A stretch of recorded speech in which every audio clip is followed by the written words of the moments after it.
অবশ্যই বিএনপিকেও পিআর সিস্টেমে নির্বাচন মানা উচিত।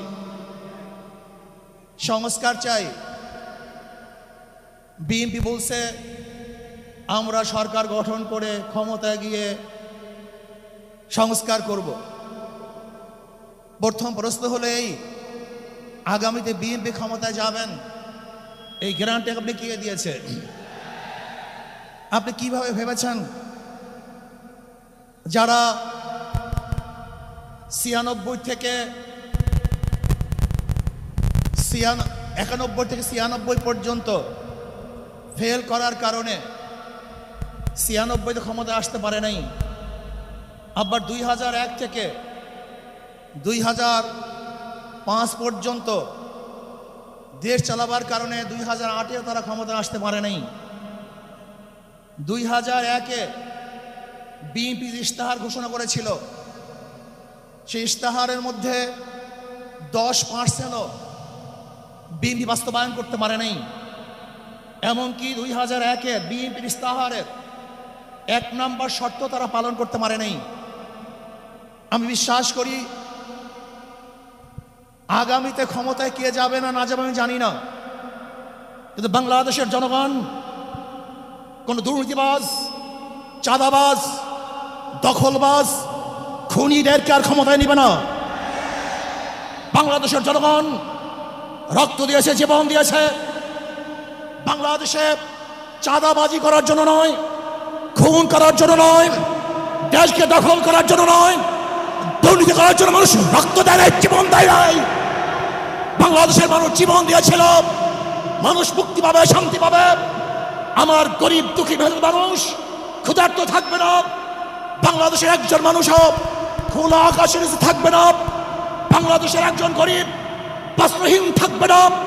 আমার বাংলাদেশের কোনো মানুষ গুম হবে না, খুন হবে না, বাংলাদেশের কোনো ব্যবসায়ীকে চাঁদা দিতে হবে না, বাংলাদেশের প্রত্যেক নাগরিক অধিকার বাস্তবায়ন হবে, তারা শান্তিতে বসবাস করতে পারবে, নির্বিঘ্নে ঘুমাতে পারবে, আমার মা বোনরা ইজ্জত দিয়ে রাস্তায় চলাফেরা করতে পারবে। বাংলাদেশের মসজিদ থাকবে, মাদ্রাসা থাকবে, দাড়ি থাকবে, টুপি থাকবে, দাড়ি পরে আক্রমণ করতে পারবে না, টুপিকে ছিনিয়ে কেউ নিতে পারবে না, ইসলামের বাইরে কেউ আইন পাস করতে পারবে না। এর জন্য মানুষ জীবন দিয়েছিল, রক্ত দিয়েছিল। দ্বিতীয়বার দাড়ি টানবে এই দৃশ্য দেখার জন্য মানুষ রক্ত দেয় নাই। মৌলবাদীর বিরুদ্ধে আলোক আঙ্গুল তুলবে, মোল্লা বলে গালি দিবে, আজকে টুপি দাড়িওয়ালাদের ক্ষমতায় যেতে দেবে না, এই স্লোগান শোনার জন্য মানুষ রক্ত দেয় নাই। এই দৃশ্য দেখার জন্য বুকের তাজা রক্ত জমিনে ঢেলে দিয়ে মানুষ শাহাদাত বরণ করে নাই, বরং বাংলাদেশের মানুষ শাহাদাত বরণ করেছিল এই জাতিকে মুক্তি দেওয়ার জন্য, কোরআন ও সুন্নাহর আইন বাস্তবায়ন করার জন্য। বাংলাদেশের মানুষ ওই ভারতের গোলামি করার জন্য রক্ত দেয় নাই। বাংলাদেশের মানুষ ভারত আমাদের দেশে কর্তৃত্ব নেতৃত্ব করবে, আমেরিকা আমাদের দেশে কর্তৃত্ব নেতৃত্ব করবে, এর জন্য বাংলাদেশের মানুষ জীবন দেয় না, রক্ত দেয় নাই। বাংলাদেশের মানুষ সাধন, তারা নিজেরা আইন প্রণয়ন করবে, নিজেরা সংসদ পরিচালিত করবে, তারা নিজেদের পায়ে দাঁড়াবে। বাংলাদেশের মানুষ জীবন দিতে পারে কিন্তু কারো গোলামি করতে পারে না। তারা ভাইয়েরা আমার, আমি বিশ্বাস করি আজকে মঞ্চে যারা আছেন, যদি আমরা মুনাফিকি না করি, মঞ্চে যারা আছে যদি মুনাফিকি না করি, মুখের এবং কাজের কথা যদি একসাথে থাকেন, মুখের সাথে কাজের যদি মিল থাকেন, আমি এই লক্ষ জনতার সামনে কসম করে বলতে পারি আগামীতে ক্ষমতায় যাবে ইসলাম, ক্ষমতায় যাবে ইসলাম, কোনো সন্দেহ নাই।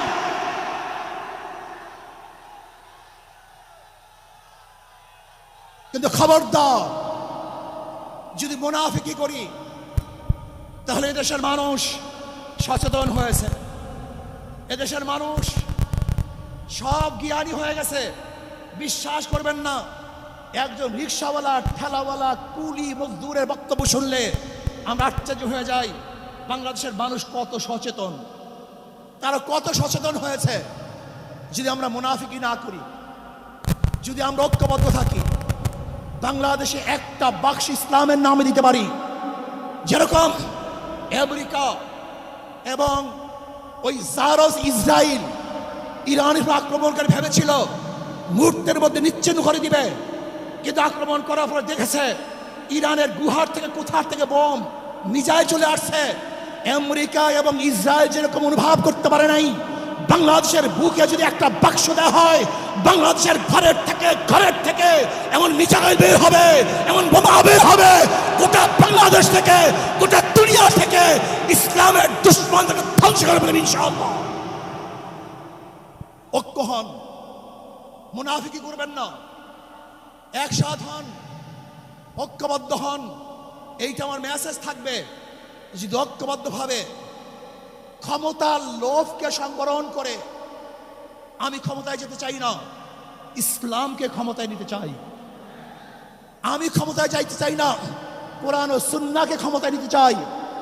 যদি আদর্শ লালন করেন, এই নীতি আদর্শ যদি গ্রহণ করেন, ইনশাআল্লাহ নাসরুম মিনাল্লাহি ফাতহুন করিব, অবশ্যিরিস সাবিরিন।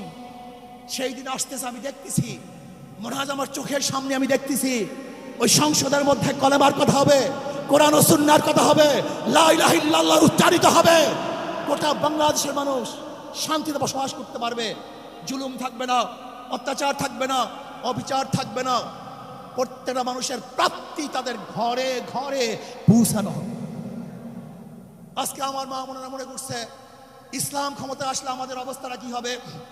ইসলাম ক্ষমতা আসলে প্রত্যেকটা মা বোনের ন্যায্য অধিকারকে প্রতিষ্ঠিত করা হবে। ইসলাম ক্ষমতা আসলে আগামী 5-10 বছরের মধ্যে সমস্ত গরিবরা দরিদ্র সীমার উপরে চলে যাবে।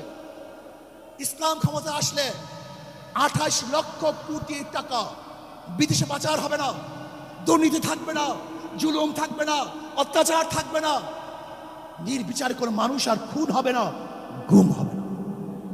ইসলাম ক্ষমতা আসলে শ্রমিকদেরকে তাদের অধিকার আদায়ের জন্য রাস্তায় নামার কোনো প্রয়োজন হবে না। ইসলাম ক্ষমতা আসলে কৃষক, শ্রমিক, মজদুররা তাদের অধিকারকে প্রতিষ্ঠিত করার জন্য ইসলামী সরকার তাদেরকে নিয়ে কমিটি গঠন করে তাদের প্রাপ্তি তাদের কাছে পৌঁছায় দেবে। আসুন, ইসলামী হুকুমাত কায়েম করার জন্য আমরা চেষ্টা করব। আজকে আমাদের এই জনসভায় যশোর থেকে আমার কিছু ভাই আসার সময় তারা অ্যাক্সিডেন্ট হয়ে শাহাদাত বরণ করেছে। আল্লাহ তাদেরকে জান্নাতুল ফেরদাউস দান করেন। আমার অনেক ভাইয়ের আহত অবস্থায় আছে, আল্লাহ পাক তাদেরকে সুস্থ করে দেন। আসুন, আজকে জনসমুদ্রে আমরা আসছি, আমাদের টাকা নাই, পয়সা নাই, নিজের পয়সা দিয়ে এসছি, নিজের খানা খেয়েছি। এই জাতিকে, এই দলকে, এই কাফেলাকে গোটা দুনিয়ার কোনো প্রশক্তি পরাজয় করতে পারবে না, থামিয়ে রাখতে পারবে না। অবশ্যই ইনশাআল্লাহ আমরা বিজয় হব। আল্লাহ আমাকে এবং সবাইকে ইসলাম হুকুমাত কায়েম করার তৌফিক দান করেন। আমা আলাইনা ইল্লাল বালাগ। আসসালামু আলাইকুম ওয়া রাহমাতুল্লাহ।